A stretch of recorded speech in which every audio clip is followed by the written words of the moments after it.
नमस्कार, मैं प्रियंका। आप देख रहे हैं 4 PM। एक तरफ सीएम योगी आदित्यनाथ ने शंकराचार्य अभिमुक्तेश्वरानंद से नोटिस जारी करके जवाब तलब किया कि ये बताओ कि आखिर किस बात के शंकराचार्य हो। वहीं दूसरी तरफ शंकराचार्य जबरदस्त भड़के हैं। खबर निकलकर सामने आई है कि अब तो अभिमुक्तेश्वरानंद की तरफ से पूछ लिया गया है कि सीएम योगी ये साबित करें कि आखिर वो किस बात के योगी हैं। तो फिलहाल कैसे आर पार की जंग की शुरुआत हो गई है और किस तरीके से शंकराचार्य ने अब महा आंदोलन की पूरी तैयारी कर ली है, इन सभी सवालों के जवाब आपको बताएंगे और इस पर चर्चा करेंगे। चर्चा करने के लिए हमारे साथ मौजूद हैं हिंदू महासभा के राष्ट्रीय महासचिव और शंकराचार्य अभिमुक्तेश्वरानंद के प्रतिनिधि देवेंद्र पांडे जी। उनका स्वागत करते हैं और समझने की कोशिश करते हैं कि आगे की रणनीति क्या होने वाली है और क्या इस बार सीएम योगी आदित्यनाथ ने नोटिस जारी करके ताबूत की आखिरी कील को ठोक दिया है। नमस्कार सर, 4 PM पर आपका बहुत बहुत स्वागत है सर। डायरेक्ट इस सवाल पर आती हूं और अब सबसे बड़ा सवाल असली और नकली शंकराचार्य को लेकर खड़ा हो गया है। एक तरफ योगी सरकार ने शंकराचार्य अभिमुक्तेश्वरानंद को नोटिस थमाया है, वहीं दूसरी तरफ शंकराचार्य जी भी पीछे हटने के लिए तैयार नहीं है। फिलहाल जिस तरीके से आप लोगों के साथ खींचतान हुई है, ऐसे हालातों में जो आप लोगों ने आरोप लगाए हैं कि सीएम योगी आदित्यनाथ शंकराचार्य की हत्या करना चाहते थे, इसमें कितनी सच्चाई है, पहला सवाल। और दूसरा, आगे की रणनीति क्या होने वाली है, क्योंकि सीएम योगी तो माफी नहीं मांगने वाले हैं सर। भारत के इतिहास में पहली बार हुआ है कि दंडी सन्यासी और ब्रह्मचारियों को गंगा स्नान के लिए लाइन लगवाई गई हो। हमने फिर भी विवाद को टालने के लिए एक लाइन लगवा दी जिसमें दंडी सन्यासियों को और ब्रह्मचारियों को लाइन में खड़ा कर दिया गया। शंकराचार्य जी के पास 5-7 लोग थे, बाकी लोगों को जब लाइन में खड़ा कर दिया गया तो शंकराचार्य जी के साथ फिर पुलिस ने अभद्रता की और उन्होंने कहा कि तुमको उतरना पड़ेगा। मतलब भाषा देखिए, तुम्हें पालकी से उतरना पड़ेगा, वो शंकराचार्य हैं, इनके नौकर नहीं। अब क्या बोले, ऐसी गंदी गालियां देने लगे और चोंगा लेकर वो कहने लगे कि शंकराचार्य जी ने माँ बहन की गाली दी, माँ की गाली दे रहे हैं। मतलब एक नैरेटिव बनाने लगे। और शंकराचार्य जी ने जब ये देखा, हम लोगों को अंदेशा हो गया कि कोई बड़ी घटना घटित करेंगे, तो हम लोगों की इशारे में बात हुई, ये हुआ कि हम स्नान नहीं करेंगे। पालकी को जैसे ही हमने मोड़ा तो पीछे से पुलिस ने हमला कर दिया और जितने परिकर थे हमारी कॉलर पकड़कर उन्होंने हमें दूर फेंक दिया। बाकी लोगों के साथ लात घूंसे से मारा, डंडे से मारा, थप्पड़ से मारा, बंदूक की बट से मारा, जो शंकराचार्य जी की छड़ी है उससे मारा, कोठरी में ले जाके बंद करके मारा। एक चीज बताइए, संतों की पहचान उसकी शिखा और लंगोटी है, उस दोनों का अपमान हुआ। शिखा पकड़कर संत को उठा उठा के पटका गया, एक संत को लात घूंसे से मारा गया, उसकी लंगोटी खोल दी गई। 80 साल के बुजुर्ग को लेकर के हम युद्ध लड़ने गए थे, उसके 17 एक्सरे हुए हैं, उसकी हालत आज बिस्तर से उठने की नहीं है। कई लोगों को फ्रैक्चर हो गया है, ये स्थिति रही। उसके बाद ये लोग नैरेटिव बनाते हैं कि शंकराचार्य जी ने कानून को तोड़ा। 25 से 30 लोग, अधिकतम 40 लोग हम थे।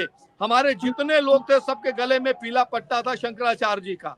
यहाँ तक कि जो पुलिस दल हमें लेके गया था वो भी गले में पट्टा डाले हुए था। आप सारे वीडियो देख लीजिए, उसमें गिन लीजिए हम कितने लोग थे। उनकी मंशा ये थी कि ये प्रतिकार करें, इनको गुस्सा आए तो शंकराचार्य जी किसी तरीके से पालकी के नीचे उतरे, और जैसे ही पालकी के नीचे उतरते तो जो 300-400 लोग बिना वर्दी के थे, पुलिस के इशारे पे काम कर रहे थे, वो लोग शंकराचार्य जी की हत्या कर देते और हम लोगों को मारने का ये पूरा प्लान वो लोग बना चुके थे। तो शंकराचार्य जी आज भी बीच सड़क में उसी पालकी में बैठे हुए हैं। शंकराचार्य जी का कहना है कि हम गंगा नहाने के लिए निकले थे और बिना गंगा नहाए ही हमको छोड़ गए हैं, तो इसलिए हम बैठे हुए हैं कि उन्होंने हमसे कुछ कहा नहीं। हम तो कानून का पालन करते हैं। हमें लगता है कि पुलिस ने हमें गिरफ्तार किया था, बिना कारण उसने किया और बिना कारण कैसे छोड़ देंगे। वो आके हमसे संवाद करें कि क्यों अपहरण किया और क्यों छोड़ गए, तो फिर बात आगे बढ़े। शंकराचार्य जी आज भी वहीं बैठे हुए हैं, उनको 102 डिग्री का बुखार है, पूरा शरीर कांप रहा है। उनका कोई भी परिकर गंगा स्नान करने नहीं गया। सनातन में इससे ज्यादा कलंक का दिन कभी नहीं आया। ब्रिटिश पीरियड में भी संतों को गंगा स्नान से नहीं रोका गया, लेकिन अपने आप को संत कहने वाले योगी को शर्म आना चाहिए। अगर जो नोटिस की बात की उसका जवाब दे दूं, इन्होंने एक नोटिस भेजा और उस नोटिस में पहले इन्होंने कभी नहीं पूछा कि आप शंकराचार्य हैं कि नहीं है। पिछली बार माघ मेले में इन्होंने नहीं पूछा। इस बार शंकराचार्य जी का अपमान करना था, क्योंकि ये पकड़े गए कि ये गौ हत्यारे हैं, गाय का मांस बेचते हैं। देश को बेचने के बाद इनके पास कुछ नहीं बचा, तो अब गाय को टुकड़े टुकड़े कर कर बेच रहे हैं, उसी से पैसा कमा रहे हैं। ये बात शंकराचार्य जी स्पष्ट रूप से कहते हैं। तो इनको ये लगा कि शंकराचार्य की हत्या कर दी जाए। मैं योगी आदित्यनाथ से पूछता हूं कि ये अपना बल्दियत में जिसका नाम लिखते हैं, क्या सच में वो उन्हीं के बेटे हैं, उन्हीं के बाप हैं जिनका नाम लिखते हैं? इस बात का प्रमाण योगी जी दें। ये प्रमाण योगी जी को भी देना चाहिए। आपने उंगली उठा दी सनातन के सर्वोच्च शिखर पे। फिर दूसरे दिन इन्होंने एक नोटिस और रात में 2 बजे आकर चस्पा की, 3 बजे, और उसमें लिखा था कि क्यों ना आपको मेले से बेदखल कर दिया जाए। मतलब ये मेला जो है इनकी दया कृपा पे चलेगा, संतों के मर्यादा से नहीं चलेगा। शंकराचार्य जी का अपराध ये है कि शंकराचार्य जी अपनी परंपरा का पालन कर रहे हैं, सनातन के हित की बात कर रहे हैं। इनके मंदिर जब तोड़े जाते हैं बनारस में तो उसका विरोध करते हैं, गाय की हत्या होती है तो उस बात की आवाज उठाते हैं। ये बात इनको अखरती है। तो यहाँ तो चाटुकारों की बस्ती बसा दी गई है। इस मेले में आप देखिए, यहाँ संत कम है और अपराधी किस्म के लोग ज्यादा हैं। एक इनका चेला है, 10 करोड़ की गाड़ी खरीद के ले आया। किसी की औकात नहीं हुई कि पूछ ले कि ये 10 करोड़ रुपया तेरे पास से कहाँ आया। उसके रसोई में यहाँ का मेला अधिकारी रोटी बनाता है और वीडियो वायरल होता है, उसका फोटो वायरल होता है। वो अनपढ़ व्यक्ति शंकराचार्य जी को कहता है कि तुम्हारी कब्र खोद देंगे अगर योगी के खिलाफ बोलोगे। मतलब वो तो स्पष्ट कर रहा है कि कब्र किसकी खोदी जाती, मुसलमानों की। तो उसने स्पष्ट कर दिया कि वो हिंदू है ही नहीं, वो मुसलमान है, क्योंकि कब्र खोदने की बात करता है। आज सत्ता की आंखों में आंखें डालकर पत्रकारिता करना मुश्किल हो गया है। हम पर मुकदमों से लेकर चैनल को बंद करने का लगातार दबाव बनाया जा रहा है। मुश्किल दौर है, लेकिन हम हार नहीं मानेंगे। इसीलिए हमारे चैनल को ज्यादा से ज्यादा ज्वाइन करें और स्वतंत्र पत्रकारिता को जिंदा रखने के लिए जितना हो सके हमारा आर्थिक सहयोग करें। उम्मीद है कि आपके सपोर्ट से ये जंग भी हम जीत जाएंगे। देवेंद्र पांडे जी, आप लोगों ने खुद योगी जी को औरंगजेब और पता नहीं क्या क्या कह दिया है, और क्यों कह दिया है? सवाल इस बात का भी खड़ा होता है कि क्यों आखिर सीएम योगी आदित्यनाथ शंकराचार्य की हत्या करना चाहते हैं आपके आरोप के अनुसार?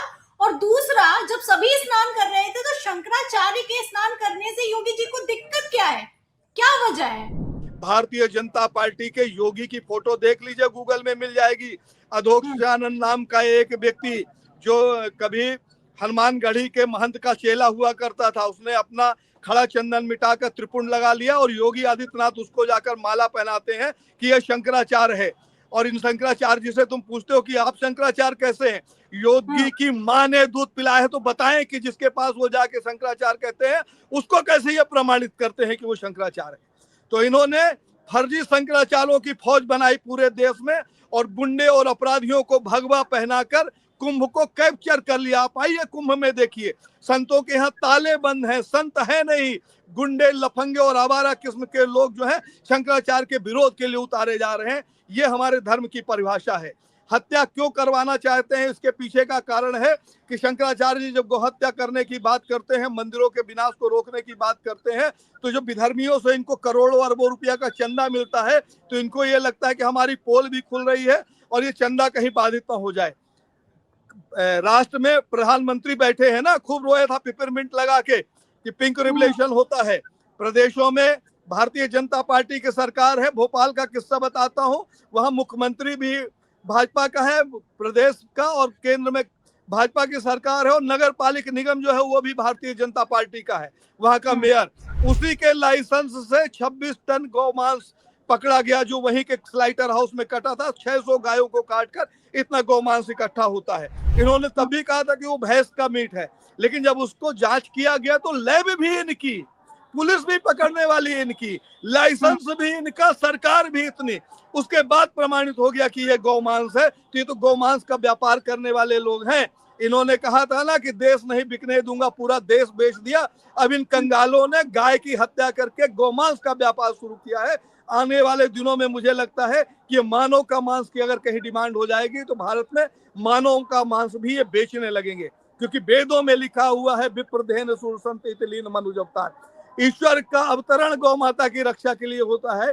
तो जब गाय कट रही है, ईश्वर का जो जन्म का कारण है वो कट रहा है, हमारी आस्था की माँ कट रही है, तो मानव को काट देना इनके लिए कोई बड़ी बात नहीं है। आज सत्यता ये है कि जो धर्म है वो खतरे में है, हिंदू खतरे में है और पूरा राष्ट्र खतरे में है। बिल्कुल सर, नारे तो लगाए गए कि हिंदू खतरे में है, अब किससे खतरे में है इस बात को लेकर सवाल खड़ा होता है। इन्हीं मतलब से शंकराचार्य अविमुक्तेश्वरानंद के प्रधानमंत्री नरेंद्र मोदी तक पैर छूते हैं और उनके कथित मित्र अडानी जी के घर शंकराचार्य जी का स्वागत होता है, तब तक तो वो शंकराचार्य बहुत भाते हैं जब तक वो सरकार के पक्ष में बात करते हैं, लेकिन जैसे ही विपक्ष पर चर्चा होती है बवाल खड़ा हो जाता है, नोटिस जारी हो जाता है, संत की सरकार में संतों के साथ हाथापाई होती है। फिलहाल सर बहुत बहुत शुक्रिया सर, आपने अभी एक बात और मैं पूरी कर दूं। योगी के पुलिस ने यहाँ शंकराचार्य जी को नोटिस दिया कि आप ये प्रूव करें कि आप शंकराचार्य हैं कि नहीं, तो इनको सबसे पहली कार्रवाई अपने डिप्टी सीएम के ऊपर करना चाहिए, जिसने कल बयान दिया कि परम आराध्य परम पूजनीय देवतुल हमारे शंकराचार्य जी, उनको स्नान करने की अपील की। तो इनके अंदर अगर हिम्मत है और न्याय प्रिय है तो सबसे पहला उनके ऊपर कार्रवाई करें कि आपने शंकराचार्य कैसे कह दिया। जी, केशव प्रसाद मौर्य का बयान निकलकर सामने आया है और उन्होंने बकायदा माफी भी मांग ली है, लेकिन योगी आदित्यनाथ अब हट धर्मिता पर उतारू हो गए हैं। फिलहाल कब तक ये खिंचेगा मामला, और जिस तरीके से आपने पूरे घटनाक्रम को हमारे सामने रखा और हर एक बात बताई है, बहुत बहुत धन्यवाद सर, बहुत बहुत शुक्रिया आपका, बहुत बहुत धन्यवाद हमें समय देने के लिए। तो सुना आपने, ये थे हमारे साथ हिंदू महासभा के राष्ट्रीय महासचिव और स्वामी अविमुक्तेश्वरानंद के प्रतिनिधि देवेंद्र पांडे जी। उन्होंने हमारे चैनल से बातचीत के दौरान साफ साफ कह दिया है कि जिस तरीके से धक्का मुक्की हुई है, जिस तरीके से हाथापाई हुई है, अब आर पार की जंग शुरू हो गई है। अगर सीएम योगी आदित्यनाथ ने माफी नहीं मांगी तो अब कुछ बड़ा होने वाला है। फिलहाल कितना बड़ा होने वाला है इसका अंदाजा आप इस बात से लगा सकते हैं कि दशकों बाद पहली बार ऐसा होने वाला है कि चारों के चारों शंकराचार्य एक ही मंच पर इकट्ठा होने वाले हैं। तो फिलहाल जब ये महा आंदोलन होगा तो मोदी सरकार का क्या होगा, और क्या सीएम योगी आदित्यनाथ इस बार अपने ही बनाए जाल में बुरी तरीके से फंस गए हैं, इन सभी सवालों के जवाब में इस पूरी रिपोर्ट पर आपको क्या लगता है? क्या योगी जी ने जो एक्शन लिया है वो मोदी सरकार के लिए ताबूत की आखिरी कील साबित होगा? जो भी आप सोचते हैं हमें कमेंट बॉक्स में जरूर लिखें, वीडियो को ज्यादा से ज्यादा शेयर करें, हमारे चैनल को लाइक करें, सब्सक्राइब करें, ज्वाइन करें। फिर मिलते हैं अगली खबर के साथ, अगली चर्चा के साथ, तब तक के लिए धन्यवाद।